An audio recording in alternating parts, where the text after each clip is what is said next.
이기는 자는 둘째 사망의 해를 받지 아니하리라. 아멘.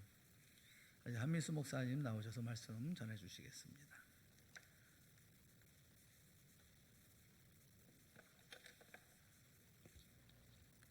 기도드리겠습니다. 하나님 감사합니다. 오후 예배 하나님께 영광 돌릴 수 있도록 함께 하심을 감사합니다. 우리 귀한 성도들 정말 저희들이 하나님께 온전한 예배 드리게 하시고 하나님의 말씀으로 우리 영혼을 살려 주옵소서. 하나님의 능력 가운데 세워지게 하여 주시옵소서. 하나님의 은혜가 이 시간 함께 하시고 성령님께서 우리 마음의 문을 열어주셔서 하나님의 말씀 깨달아 30배, 60배, 100배 결실되어 있게 하시고 능력 있는 그리스도인 되게 하여 주옵소서. 감사합니다. 예수 그리스도의 이름으로 기도드리옵나이다. 아멘. 예수님의 제자 또 사도 예배소 교회 감독이었던 요한, 이 사도 요한은 로마의 그 도미티안 황제에 의해서 많은 핍박을 받았습니다. 특별히 그가 90세라고 하는 노령의 나이에 바모섬이라고 하는 작은 섬에 유배가 되었습니다. 그곳에서 홀로 외롭게 지내고 있었습니다. 여러분 어떻게 생각하시나요? 정말 평생을 주님을 위해 살았습니다. 예수님의 제자였고 예수님을 정말 전했고 그리고 90세가 넘는 노령의 나이에 그렇게 주님을 섬겼는데도 불구하고 반모섬에 유배되었다. 여러분이 그런 상황이라면 어떻게 될까요? 우리 주님은 그렇게 유배되었던 사도 요한에게 찾아오셨습니다.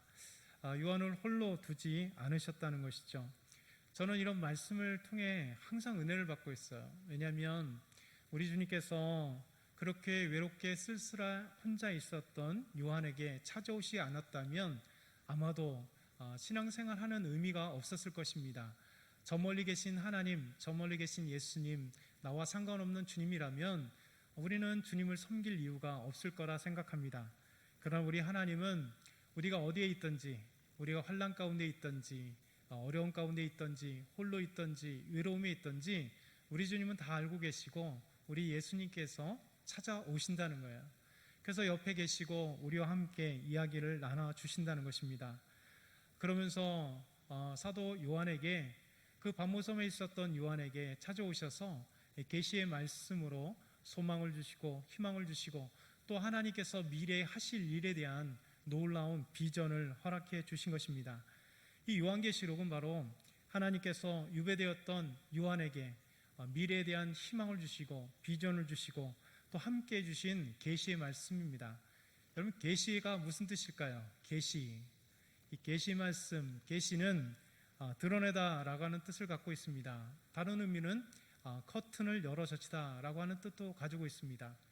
커튼이 이렇게 창에 탁 닫혀 있으면 밖이 보이지 않잖아요. 밖에서도 보이지 않고 안에서도 보이지 않습니다.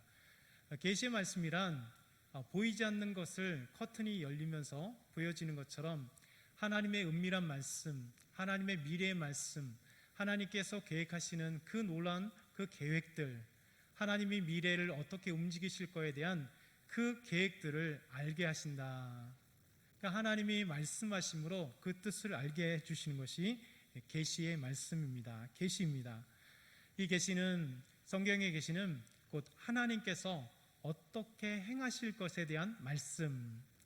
그래서 이 세계를 하나님께서 어떻게 경영하실 것이며 하나님은 저희들을 통해서 어떻게 일하실 것을 우리에게 보여주시는 말씀이 계시라고 할 수 있습니다. 이 요한계시록은 말씀드린 것처럼 반모섬에 유배되었던 사도 요한에게 하나님이 찾아오셔서, 특별히 예수님이 찾아오셔서 이제 하나님이 하실 일이 무엇인지, 지금 소아시아 7교회에 어떤 일이 있는지, 그리고 앞으로 어떻게 될 것인지, 이 미래, 인류의 미래는 어떻게 될 것인가에 대한 환상을 통하여 보여주신, 그 의미를 보여주신 말씀입니다. 이 계시의 말씀은 바로 우리에게 소망의 말씀이고 또 미래에 대한 비전의 말씀이고 하나님의 뜻을 알 수 있는 놀라운 말씀이 될 수 있는 것이죠. 그래서 요한계시록 1장 1절에는 이렇게 말씀하고 있습니다. 예수 그리스도의 계시라. 이는 하나님이 그에게 주사 반드시 속히 일어날 일들을, 반드시 속히 일어나야 될 일들, 곧 미래, 하나님께서 앞으로 행하실 일들에 대해서 말씀하시는 거죠. 그 종들에게 보이시려고 그의 천사를 그 종 요한에게 보내어 알게 하신 것이라. 이렇게 말씀합니다. 또 요한계시록 1장 18절에서 19절 말씀해 보면 볼지어다 이제 세세토록 살아있어 사망과 음보의 열쇠를 가졌느니 그러므로 내가 본 것과 지금 있는 일과 장차될 일을 기록하라. 지금 있는 일과 장차될 일들을 기록하라. 그래서 특별히 소아시아 7교회에 대해서 지금 있어질 일들 그리고 인류의 미래를 기록한 말씀이 요한계시록인 것입니다. 그래서 오늘 이 서머나 교회에서 특별히 하나님께서 우리 예수님께서 서머나 교회에 말씀하심으로써 특별히 예수님이 본인이 어떠한 분이신가를 우리에게 소개해 주고 있어요. 그 첫 번째는 예수님은 처음이요 마지막. 예수님은 처음이요 마지막이다라고 말씀하고 있습니다. 요한계시록 1장 17절과 18절 상반절에도 이렇게 말씀합니다. 내가 볼 때에 그의 발 앞에 엎드려져 죽은 자같이 되매 그가 오른손을 내게 얹고 이르시되 두려워하지 말라. 나는 처음이요 마지막이니 곧 살아있는 자라. 내가 전에 죽었었노라. 우리 예수님이 본인을 말씀하실 때 나는 어떤 사람이냐? 곧 처음이요 마지막이다. 이렇게 말씀하고 있습니다. 오늘 읽었었던 요한계시록 2장 8절에도 이렇게 말씀하고 계세요. 서머나 교회의 사자에게 편지하라. 처음이요 마지막이요 죽었다가 살아나신 이가 이르시되. 우리 예수님께서 본인을 소개하실 때 나는 처음이고 마지막이다. 곧 알파와 오메가다 라고 말씀하시는 겁니다. 이 말씀은 예수님께서 영원하신 분이시다. 나는 처음이요 마지막, 처음부터 계시고 마지막까지 계신 영원하신 분이시다 라고 말씀하고 계세요. 성경은 독특하게 우리 예수님께서 이렇게 처음이요 마지막이고 알파 오메가라 말씀하시는데 동시에 여호와 하나님, 우리 하나님에 대해서도 하나님도 처음이요 마지막이요 알파와 오메가라고 말씀하고 계십니다. 이사야 44장 6절에도 이렇게 말씀합니다. 우리 한번 같이 읽어볼까요? 시작. 이스라엘의 왕 여호와 이스라엘 구원자인 만군의 여호와가 이같이 말하노라. 나는 처음이요 나는 마지막이라. 나 외에 다른 신이 없느니라. 나는 처음이요 마지막이다. 예수님처럼 하나님이 본인을 소개할 때 나는 처음이요 마지막이다 라고 말씀합니다. 또 이사야 28장 12절에도 야곱아 내가 부른 이스라엘아 내게 들으라. 나는 그니 나는 처음이요 또 나는 마지막이니라. 뿐만 아니라 계시록 1장 8절에 1장과 2절을 보면 그러니까 예수님도 처음이요 마지막이라고 얘기하지만 동일하게 또 하나님에 대해 소개할 때 요한계시록 1장 8절에도 이렇게 얘기합니다. 주 하나님이 이르시되 나는 알파 오메가라. 이제도 있고 전에도 있었고 장차 올 자여 전능한 자라 하시더라. 그러니까 처음이요 마지막이라는 것, 알파 오메가는 바로 영원히 하신 분이다라는 뜻을 갖고 있습니다. 근데 영원하신 분이 우리 예수님이다라고 말씀하시는 동시에 우리 하나님도 영원하신 분이시다라고 말씀합니다. 여러분 처음이요 마지막이라 예수님도 그렇고 하나님도 이 표현을 한다면 성경은 또 하나의 진리를 우리에게 소개해주고 있죠. 그 진리가 뭡니까? 곧 삼위일체, 세 성부, 성자, 성령이라고 하는 포지션, 위치가 다른 아버지로서 아들로서 영으로서의 그 위치가 다르지만 한 분이시다. 이게 삼위일체. 성경에는 곳곳마다 하나님과 성령님이 한 분이시다. 곧 예수님과 성령님이 한 분이시다. 예수님은 하나님이시다 라고 하는 이 삼위일체의 비밀이 곳곳에 적혀 있습니다. 그렇기 때문에 삼위일체는 우리에게 주어지신 하나님의 놀라운 비밀입니다. 이렇게 예수님은 처음이요 마지막이라 영원하신 분이고 그리고 하나님도 처음이요 마지막이요 알파와 오메가라 말씀하신 것처럼 영원하신 분이시다. 동시에 예수님과 하나님은 같은 우리 삼위일체 하나님이시다라고 우리에게 설명하고 계시는 거죠. 우리 예수님은 서머나 교회에 편지하면서 서머나 교회 교인들에게 성도들에게 나는 처음이요 마지막인 영원한 하나님이다. 능력의 하나님이다 라고 말씀하고 계십니다. 두 번째, 예수님은 죽었다가 살아나신 이라고 말씀하시죠. 여러분, 죽음과 부활은 성경 전체에 주어진 중요한 핵심 주제입니다. 예수님의 구원 사역의 핵심 주제는 바로 십자가의 죽음과 부활이죠. 사도 바울도 이 믿음의 본질을 전할 때 정말 가서 선교할 때마다, 복음을 전할 때마다 예수님의 십자가의 죽음, 그리고 부활, 그리고 다시 오실 재림하실 예수 그리스도를 증거했습니다. 예수님의 죽으심은 우리의 구원이고 예수님의 부활하심은 우리의 부활이라는 것이죠. 그렇기 때문에 예수님의 십자가의 죽음과 부활은 우리의 구원이고 우리가 부활할 능력을 얻었음을 선포하는 것입니다. 영생을 받아 우리가 영원토록 살 수 있다라고 하는 놀라운 은혜죠.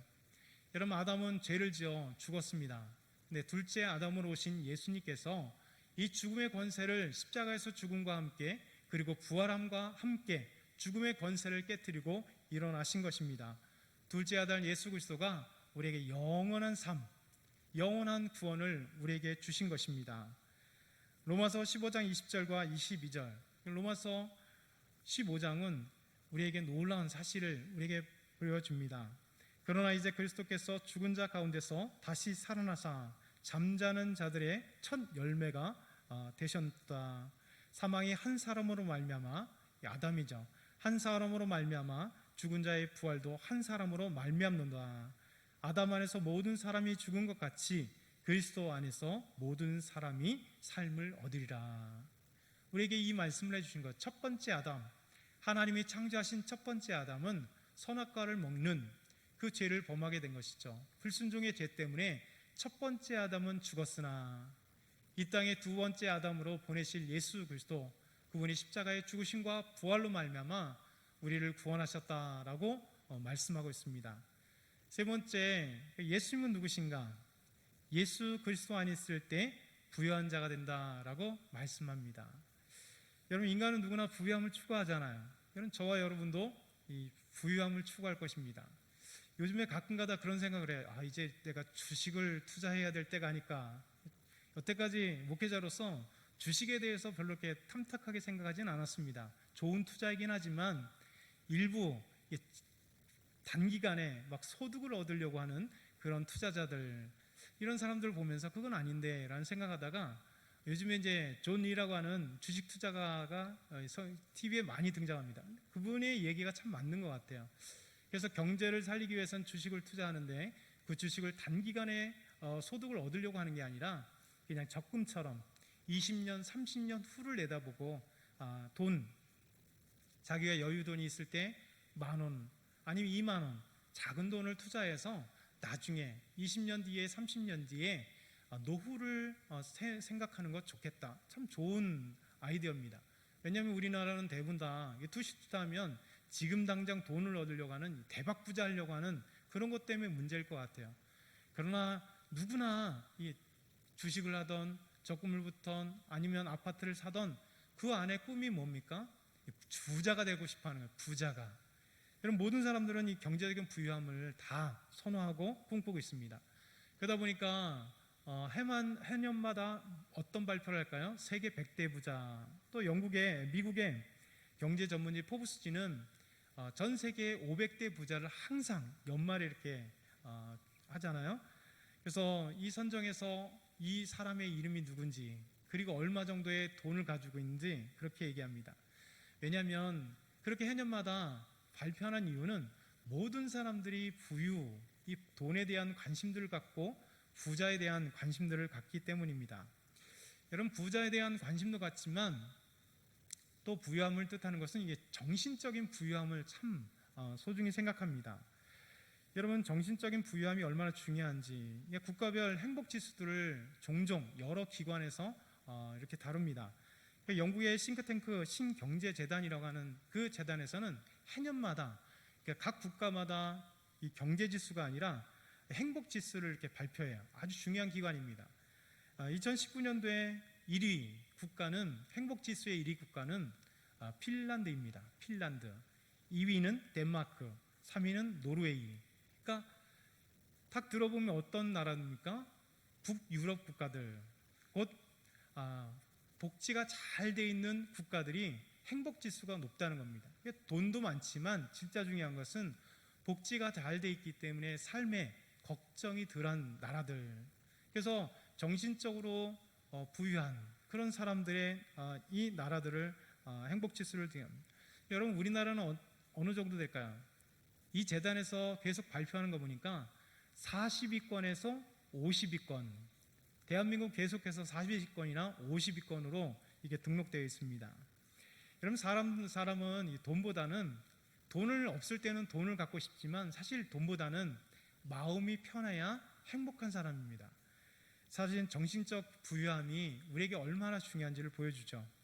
그러면 영국의 철학자였던 또 경제학자였던 존 스튜어트 밀이라고 하는 분이 아주 유명한 얘기를 했습니다. 여러분도 다 들어봤을 거예요. 배부른 돼지가 되기보다는 차라리 배고픈 사람이 되는 것이 낫다. 그러니까 배불러서 돼지, 그냥 아무 생각 없는 돼지보다는 차라리 배고픈 사람이 되는 것이 좋다는 것입니다. 생각을 가지고 있고 정신을 가지고 있고 무엇인가 추구하는 그런 돼지, 배부른 돼지보다는 배고픈 사람이 되는 게 낫다. 또 배부른 바보가 되기보다는 차라리 배고픈 소크라테스가 되는 게 낫다라고 이렇게 얘기합니다.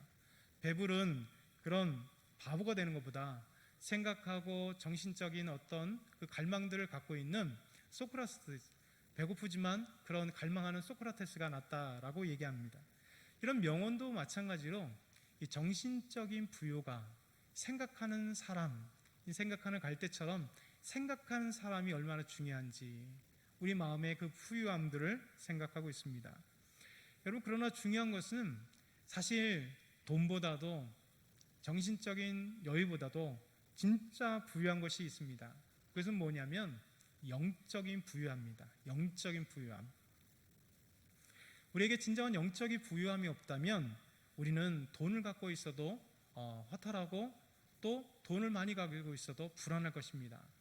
그러나 우리 안에 진정한 부유함은 영적인 부유함, 곧 예수 그리스도를 믿고 구원받아서 행복한 신앙생활하는 것, 이게 영적인 부유함이에요. 그래서 요한계시록 2장 9절은 이렇게 말씀합니다. 우리 한번 같이 읽어볼까요? 시작. 내가 내 환난과 궁핍을 알거니와 실상은 내가 부유한 자니라. 자칭 유대인이라 하는 자들의 비방도 알거니와 실상은 유대인이 아니요 사탄의 회당이라. 여러분, 이 서머나 교회 교인들은요 지금 내 환난과 궁핍을 안다. 우리 주님께서 말씀하세요. 서머나 교인들은 경제적으로 어려웠습니다. 또 정신적으로 핍박을 받았기 때문에 너무 고통스럽습니다. 누가 볼 때 그들은 부유함이라고는 있을 수 없는 사람 같습니다. 예수 믿으면 초대교인들은 일을 못했습니다. 왜냐하면 예수 믿는 것 때문에 일자리를 구하지 못했고 예수 믿는 것 때문에 먹을 것을 쉽게 구하지 못했어요. 고린도전서에 보게 되면 우상의 제물의 문제에 대해서 나오잖아요. 이게 무슨 얘기냐면 예수님을 믿다 보니까 어떤 갈등이 생기느냐, 그 갈등은 고기에 대한 갈등입니다. 그러니까 예수 믿고 구원받아서 이제 예수님 온전히 섬기는데 그전에는 자연스러웠던 그 행위들, 곧 고기 먹는 행위가 고민되게 되었습니다. 여러분, 고기 먹는 것이 무슨 고민일까요? 고민이 될 이유가 있는 것입니다. 왜냐하면 고기를 잡기 전에 지금처럼 도살장에 가서 잡아가지고 시장에 나오는 게 아니에요. 고기는 뭐냐면 모든 고기들은, 시장에 나오는 고기들은 먼저 신전에 가서 제우스 신전이든 포세이돈 신전이든 그 헤라클레스 신전이든 신전에 가서 제물로 쓰여지고 그리고 아침에 그 고기가 시장으로 나오는 거예요. 그러다 보니까 예수 믿는 이 믿음의 소아시아 지역과 마게도니아 지역의 모든 그리스도인들은 고민하기 시작합니다. 여러분, 고린도 교회 교인들도 고민하기 시작한 거예요. 이거를 제사 지냈던 이 음식, 신에게 바쳐졌던, 거짓 우상에게 바쳐졌던 이 음식을 내가 먹어야 되느냐 말아야 되느냐라고 하는 문제예요. 여러분, 우리나라도 그런 문제가 생기지 않았어요. 처음에 우리가 예수 그리스도를 믿게 됨으로써 첫 번째 오는 게 뭐였습니까? 제사 문제였잖아요. 지금도 제사 문제 때문에 갈등하는 겁니다. 여러분, 죽은 귀신들에게 바쳤던 이 음식을 내가 먹어야 되는가 말아야 되는가, 그런 고민을 갈등할 때 사도 바울은 고린도 교회에게 우상의 제물의 문제에 대해서 말씀해 주신 것이죠. 여러분, 이처럼 예수 믿는다고 쉬운 건 아닙니다. 곧 예수 믿기 때문에 경제적인 어려움이 있어요. 직장을 잡지 못합니다. 음식을 먹으려고 해도 마음대로 먹지 못해요. 이것이 정말 주님께서 기뻐하실 일일까 고민하게 된 거죠. 저도 이스라엘 있을 때 이런 고민을 하고 있는 많은 유대인들을 봤습니다. 직접 본 건 아니고 들었어요. 뭐냐면 유대인들이 예수 믿는 유대인들이 적잖아요. 이스라엘에도 약 2%밖에 예수 믿지 않습니다. 이 사람들 메시아닉 주라고 합니다. 예수님을 믿는, 예수님을 메시아로 믿고 있는 유대인들, 그래서 메시아닉 주라고 해요. 주가 유대인이잖아요. 그런데 이 사람들이 유대인으로 살다가 예수님을 믿으면 문제가 생깁니다. 지금 이스라엘 현지 안에서 메시아닉 주들이 엄청난 핍박을 받아요. 직장을 다니다가 갑자기 직장에서 쫓겨납니다. 장사를 하다가 사주는 사람이 없습니다. 그러다 보니까 많은 경제적인 그런 어려움들이, 보이지 않는 핍박의 문제들이 그들에게도 많이 지금도 찾아옵니다. 뿐만 아니라 전 세계 많은 이슬람권에 있는 많은 그리스도인들도 마찬가지입니다. 이 서머나 교인도 마찬가지였습니다. 서머나 교회 교인들이 소아시아에 있었기에 소아시아는 이 우상의 문제들, 수많은 그리스도 종교들이 판을 치고 있는 그곳에서 예수를 믿었기 때문에 그들에게는 환난이 있었습니다. 그들에게는 궁핍함이 있었습니다. 이렇게 수많은 사람들의 환난과 그리고 경제활동과 그 여러 가지 제한 때문에 오는 이 궁핍함, 경제적인 어려움, 누나가 봤을 때 그들은 어려운 사람들이었습니다. 빈궁한 사람들이었습니다. 고통당하는 사람이었습니다. 그러나 예수님이 올 때는 다른 거예요. 뭐라면 실상은 내가 부유한 자니라. 이런 여러분, 이건 경제적인 문제가 아니었습니다. 정신적인 문제가 아니었습니다. 그 안에는 이 부유함이라고 하는 것은 영적인 부유함입니다. 실상은 부유한 자라. 비록 돈이 없어도, 때로는 핍박을 받아도 그 안에 진짜 부유한 것이 있다. 즐거움이 있다. 영적인 부유함이 있다는 것입니다. 그 안에 예수 그리스도를 통하여 기쁨이 있고 예수 그리스도를 통하여 그 안에 행복함이 있다는 것입니다. 그렇게 많은 것에 궁핍과 핍박이 있을지라도 사람들이 빼앗지 못하는 영적인 부유함, 예수 그리스도, 우리 하나님을 믿는 그 부유함이 그들 안에 가득한 것이죠. 여러분, 이것이 진짜 부유함 아닐까요? 여러분도 마찬가지 아닐까요? 저도 마찬가지입니다. 우리가 신앙생활을 하다가도 우리에게도 때로는 경제적인 어려움이 찾아옵니다. 때로는 예수님을 믿지 못하는 그런 어려움도 있어요. 여러분, 2020년인데 지금도 그럴까? 아니요. 성도들 보게 되면 가끔 가다가 교회 나오는 게 너무 힘든 성도님들이 있습니다. 남편의 핍박이 아직도 있고, 제가 전에 신곽교회 있을 때 그 우리 두 청년이 있어요. 이 자매들이 있는데 이 녀석들이 수련회를 못 가요. 교회는 열심히 나오는데 수련을 못 갑니다. 그래서 너희들 왜 그러냐, 왜 못 가냐 그랬더니 아빠가 절대 나가서 자지 못하게 만들고 교회 가서 수련회는 절대 못하게 하기 때문에 자기들이 갈 수가 없는 거예요. 그래서 목사님, 저희가 이렇게 못 가요 라고 하는 얘기를 들었습니다. 그럼 지금도 여러분 주변도 마찬가지 아닙니까? 아직도 핍박 가운데 예수 믿는 것이 쉽지 않은 그런 성도들이 참 많습니다. 여러분, 그러나 그 안에 영적인 부유함은 빼앗을 수 없습니다. 예수님을 믿는 믿음, 예수님 안에서 정말 기뻐하는 그 영적인 부유함을 뺏을 수가 없는 것이죠. 고린도후서 8장 9절에는 이렇게 말씀합니다. 우리 주 예수 그리스도의 은혜를 너희가 알거니와 부유하신 이로써, 예수님은 부유하신 분입니다. 부유하신 이로써 너희를 위하여 가난하게 되심은 그의 가난함으로 말미암아 너희를 부유하게 하려 하심이라. 여러분, 하나님의 아들이신 예수님은 부유하신 분입니다. 천국의 부유함을 다 가지고 있던 분이시죠. 그러나 예수님은 가난한 요셉과 마리아의 아들로 이 땅에 태어났습니다. 정말 예수님께서 따뜻한 방도 아닌 더럽고 추한 마구간에 태어나 말구에 누이셨고 그렇게 예수님은 사셨습니다. 그리고 십자가에 죽으실 때 맨몸으로 피 흘려 죽으신 예수님이십니다. 그러나 예수님의 이 가난함으로 말미암아, 예수님의 죽으심과 부활로 말미암아 우리에게 영적인 부유함, 우리에게 구원을 주시고 하나님을 아버지라 모시게 하시고 천국 백성이 되어서 하나님의 나라의 백성이 되어 하나님의 나라의 백성으로 살아갈 수 있도록 우리 주님 우리에게 영적인 부유함을 주신 것입니다. 부유하신 분이 가난하게 되어 우리에게 영적인 부유함을 주려 하심이라 라고 말씀하고 있는 것이죠. 사도 바울은 이 부유함에 대해서 부유함을 체험했던 사도 바울은 이렇게 말씀합니다. 빌립보서 4장 11절에서 13절 아주 유명한 말씀이죠. 내가 궁핍함으로 말하는 것이 아니니라. 어떠한 형편에든지 나는 자족하기를 배웠노니 나는 비천에 처할 줄도 알고 풍부에 처할 줄도 알아. 모든 일 곧 배부름과 배고픔과 풍부와 궁핍에도 처할 줄 아는 일체의 비결을 배웠노라. 내게 모든 능력 주시는 자 안에서 내게 모든 것을 할 수 있다. 사도 바울이 놀라운 고백을 하는 거예요. 여러분, 모든 일체의 비결을 배웠대요. 때로는 고난과 환난과 박해와 아픔과 배고픔을 다 경험했던 사도 바울. 그러나 진짜 부유하게 되심을 안 것이죠. 바로 예수님을 알았고 하나님을 알았고 하나님의 복음을 증거하는데 부끄러움 없이 환난과 핍박과 고난이 있을지라도 그 안에서 뺏을 수 없는 영적인 부유함이 그에게 충만했던 것입니다. 그래서 내게 능력 주시는 자 안에서 내가 모든 것을 할 수 있느니라 고백할 수 있는 이 놀라운 영적인 부유함, 그것이 저와 여러분에게 주신 이 부유함입니다. 우리는 예수 그리스도 안에서 이 부유함을 누릴 수 있는 것입니다. 여러분, 히브리서 11장을 아실 것입니다. 믿음장입니다. 그리고 핍박장입니다. 여러분, 11에서 11장 뒤에 12장이 믿음으로 나아가는 아름다운 모습을 우리에게 보여주죠. 여러분, 히브리서 11장에는 하나님 온전히 믿고 신뢰했던 살아있는 믿음의 영웅들을 기록하고 있습니다. 성경은 하나님을 신뢰하고 살았던 믿음의 영웅들에게 찾아온 이 고난과 고통, 핍박과 환난, 그럼에도 그들의 참된 영적인 부유를 빼앗지 못했다라고 말합니다.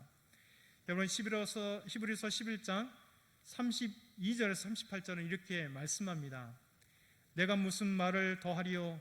기드온, 바락, 삼손, 입다, 다윗 및 사무엘과 선지자들의 일을 말하려면 내게 시간이 부족하리로다.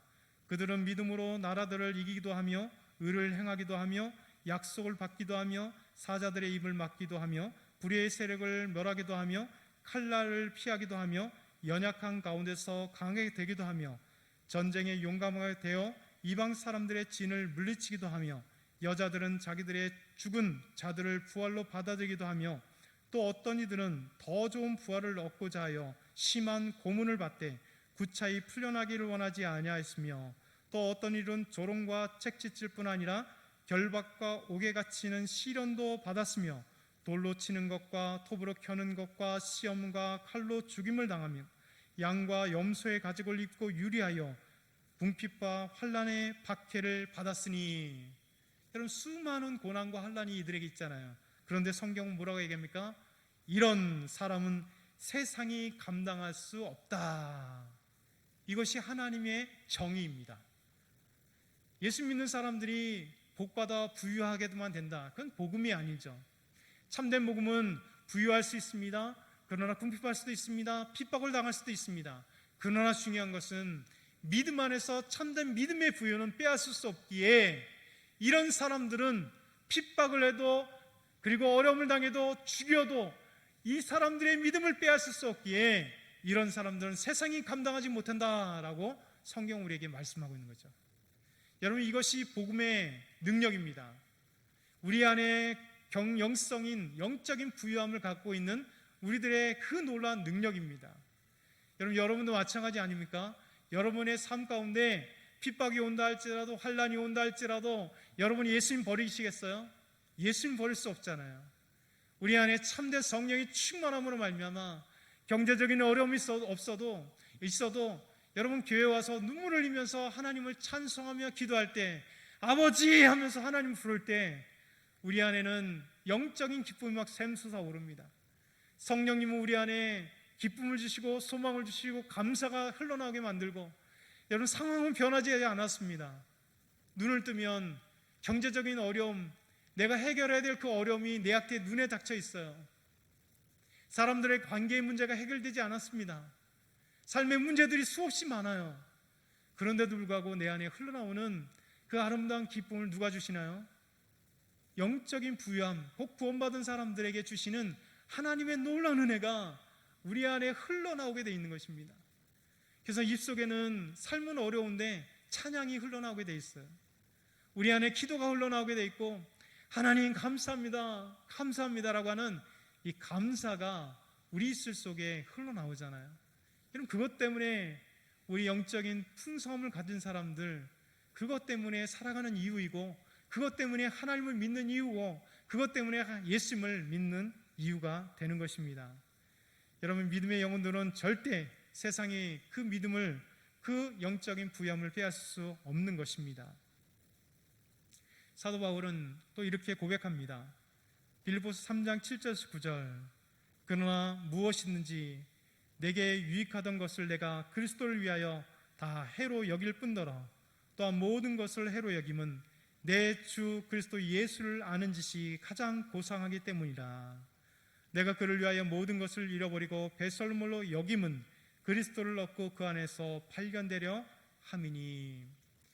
여러분, 예수님을 아는 사람들, 예수님을 얻은 사람들만이 사도 바울의 이 고백을 할 수 있는 겁니다. 여러분 고백하셨죠? 여러분 입술 속에 항상 이 고백이 있을 줄 믿습니다. 우리 안에 참된 고백, 그래서 내 안에 예수 그리스도를 얻음으로 말미암아 내가 가지고 있던 것, 내 학위들, 내 재산들, 내가 가지고 있는 인맥들, 내 가족일지라도 버릴 수 있는, 여러분 배설물로 여긴다는 것입니다. 여러분 버리란 얘기가 아닙니다.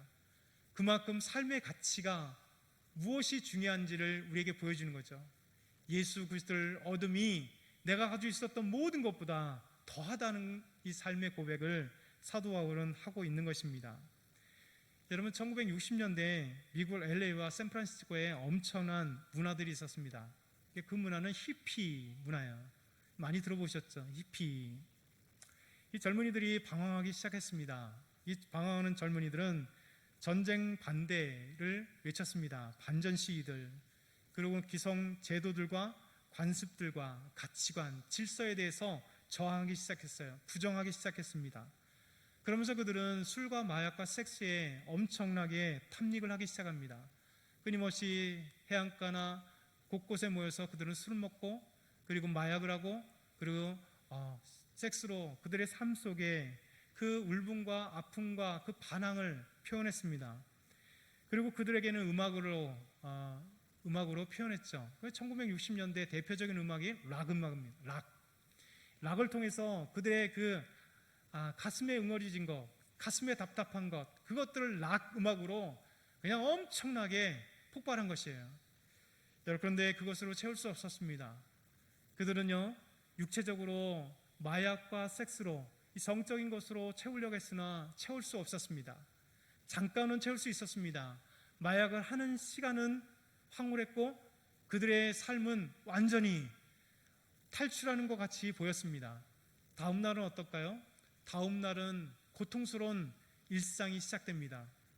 여러분, 성적으로 같이 음식을 했으나 다음 날은 허전함이 그들에게 찾아왔습니다.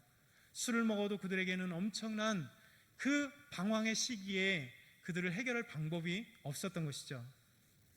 근데 놀랍게도 이 히피들이, 젊은이들이 어느 날 예수님을 믿기 시작했습니다. 해변가에서 주의 복음을 증거한 분이 계십니다. 여러분, 척 스미스 목사님, 대표적인 척 스미스 목사님, 갈보리 처치, 갈보리 교회의 척 스미스 목사님이 이 방황하는 히피들에게 주의 복음을 전하기 시작했습니다. 예수 그리스도를 전하기 시작했습니다. 그리고 음악으로 그들에게 전하기 시작합니다. 여러분, 그럴 때 이 히피들이 예수 그리스도를 믿기 시작을 합니다. 그리고 예수 그리스도를 믿음으로 말미암아 지금까지 반전을 동하고 기성을 거부하고, 그리고 마약과 술과 성에 정말 자기들을 맡겼던 이들이, 방황하던 이들이 새 삶을 시작한 것이죠. 예수 믿기 시작하는 거죠.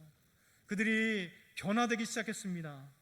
그리고 예수님 운동을 통하여 이들이 예수 믿기 시작하고 이들이 예수 그리스도를 증거하기 시작하는 거예요. 그러면서 벌어진 운동이 뭐냐면 예수 운동, 지저스 무브먼트라고 하는 미국의 1960년대 위대한 운동이 지저스 무브먼트, 예수 운동이었습니다. 히피들은 락 음악이었던 그 음악을 바꾸기 시작합니다. 그리고 히피들의 문화가 그 음악이 예수님을 실어서 전달하는 도구, 그래서 최초의 복음성가, 여러분 음악을 통하여 예수님을 동일한 히피들에게, 젊은이들에게, 사람들에게 전할 수 있는 복음성가, 가스펠송이라고 하는 이 가스펠송이 이 히피를 통해서 예수 믿는 히피 젊은이들이 복음을 증거하기 위해 만들어진 것이 가스펠송이에요. 그것이 60년대, 70년대 그리고 우리나라에 전해지면서 정말 얼마나 여러분들이 젊었을 때 하나님을 찬양하고 하나님께 나아가고 감사하고 눈물을 흘렸던 그 감동의 음악들이 예수님을 믿었던, 정말 갈 바를 몰랐던 그들이 예수님을 찾고 갈 길을 찾았고 비전을 찾았고 하나님을 전하기 시작했고 그랬던 것입니다. 여러분, 더러운 옷을 입었던 그들이 교회 갈보리 처치에 오기 시작합니다. 척 스미스 목사님을 통하여 흘러나온 말씀을 통하여 예수 믿고 그들은 결단하기 시작합니다. 그런데 여러분, 그 갈보리 처치 교회에 수많은 히피들이 오다 보니까 문제들이 생긴 거죠. 어떤 문제들일까요? 우리나라에도 그런 문제들이 가끔 생기잖아요.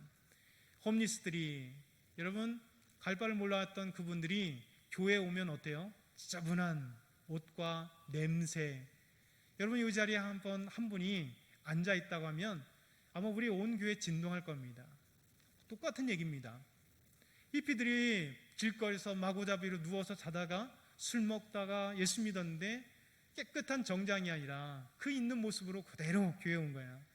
그리고 교회 안에서 예배를 드리고 찬양하고 기뻐하는 것입니다. 그때 갈보리 처치에 있는 장로님들이 이런 얘기를 했습니다. 교회 카페트가 더러워지기 때문에 더 이상 히피들을 들어오지 못하도록 합시다 라고 척 스미스 목사님에게 건의를 했습니다. 그때 척 스미스 목사님이 유명한 얘기를 합니다. 한 영혼이 구원을 받는 게 중요하지 교회 카페트가 중요합니까? 그 문제라면 지금 당장 교회에서 카페트를 거두어 버리십시다 라고 하는 이 놀라운 말을 한 것이죠. 그래서 이제 이 히피들이 예수 그리스도를 믿고 삶이 변화되어서 그런 진정한 영적인 부유함을 찾았습니다. 그래서 갈등했던 모든 것들, 방황했던 모든 것을 끊고 그들은 헌신하기 시작했죠. 그래서 수많은 이 히피들이 예수 믿고 나서 수많은 목회자들이 됐고 선교사님들이 됐고 예수님을 전하는 교사들이 됐고 참된 그리스도인이 되어서 놀라운 변화, 1960년대 지스 무브먼트를 통하여 놀라운 변화들이 미국 사회를 강타했었던 것입니다. 여러분, 영혼의 부유함이 중요합니다. 예수 그리스도를 믿는 것이 중요합니다. 그러기에 우리의 삶을 변화되고 우리의 삶이 변화된 뿐만 아니라 이 사회가 변화될 수 있는 것이 참된 그리스도인이 되기 때문입니다. 여러분, 한국교회가 왜 욕을 먹고 한국교회 많은 그리스도인들이 왜 욕을 먹을까요? 여러분, 진정 의미에서 교회는 욕을 먹을 수 없습니다. 참된 교회는 뭡니까?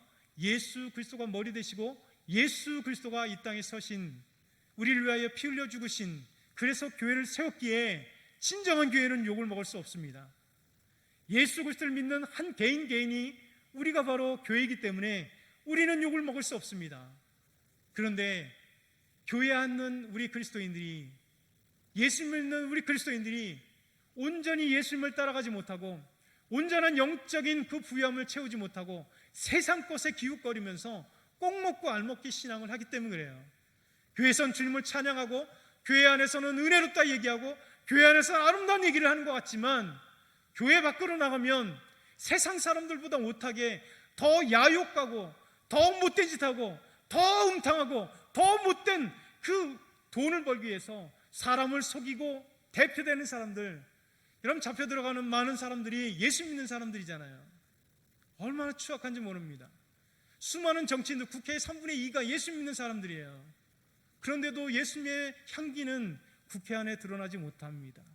개개인적으로 보면 참 귀한 성도들이에요. 그들의 간증들을 보면 너무 아름다워요. 그런데 왜 모여있으면 그렇지 못할까요? 왜 사회에 나가서 우리가 빛과 소금으로 나아가야 될 우리가 나가면 빛이 꺼지고 나가면 소금의 맛을 잃어버리는 그런 그리스도인이 될까요? 우리의 잘못입니다.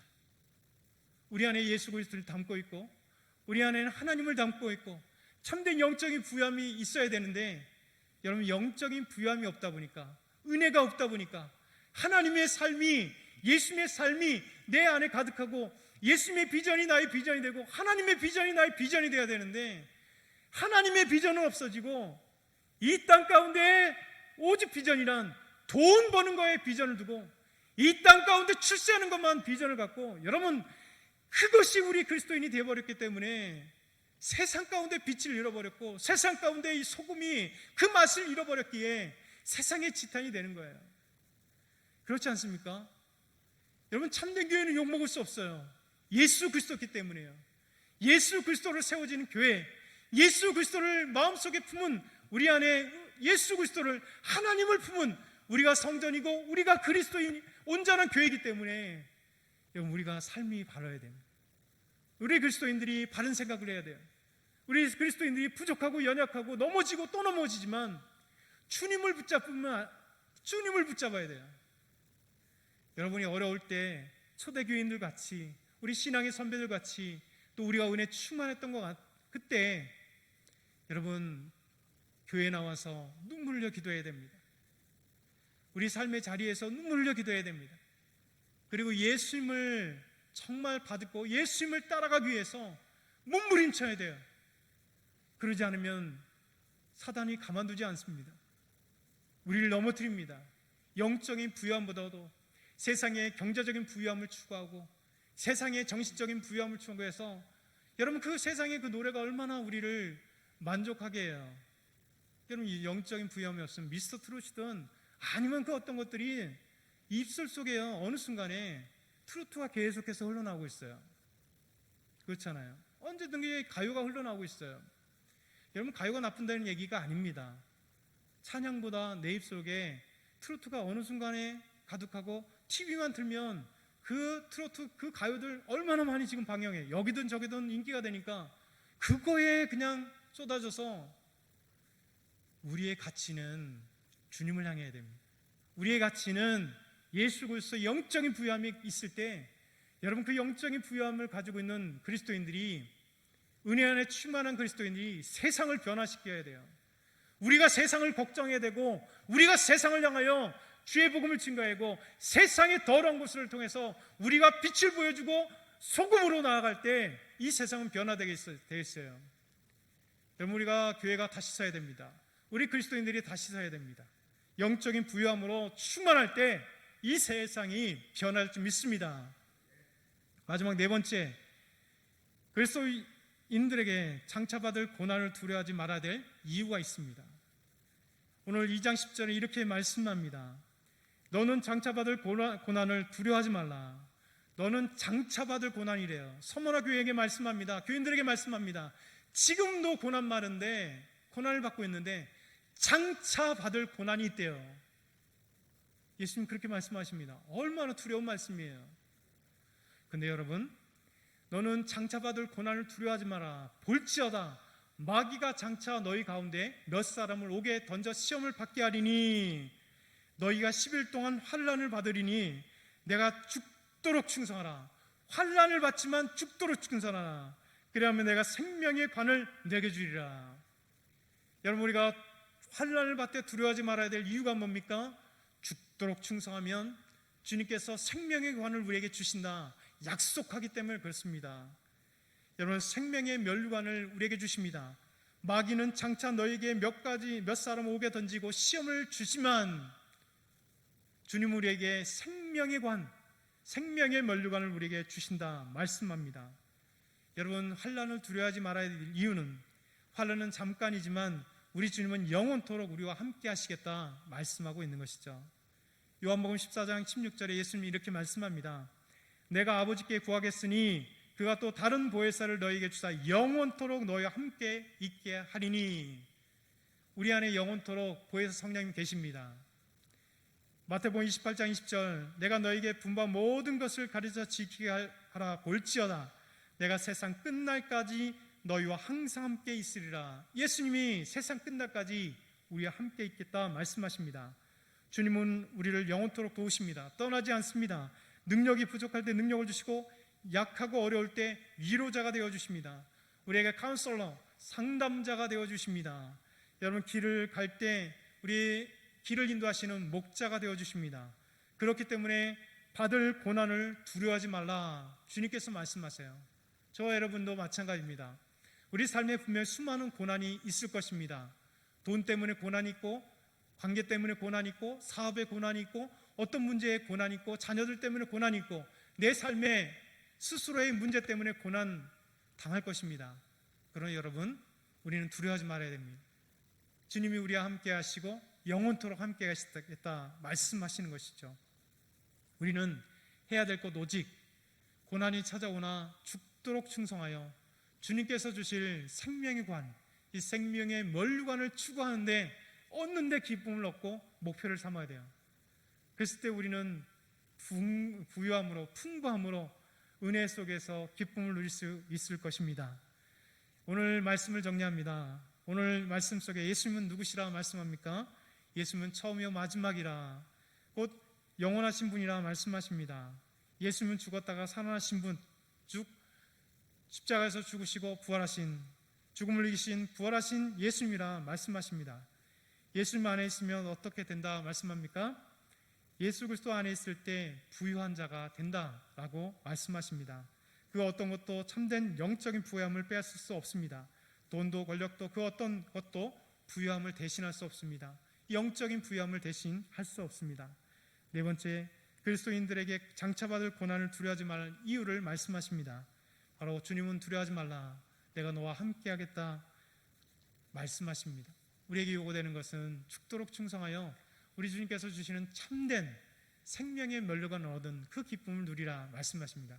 저와 여러분이 이 말씀을 기억하면서 정말 서머나 교회 교인들에게, 이 사람들에게 전하는 말씀이 오늘 2020년 오늘 우리들에게 주시는 생명의 말씀입니다. 기도드리겠습니다. 사랑의 하나님 아버지, 감사합니다. 오늘 말씀 주셔서 감사합니다. 우리가 온전히 예수 그리스도를 닮아가는, 따라가는 저희 되게 하여 주옵소서. 우리 성도들 승리하게 하여 주시옵소서. 예수 그리스도 이름으로 기도드립니다. 아멘.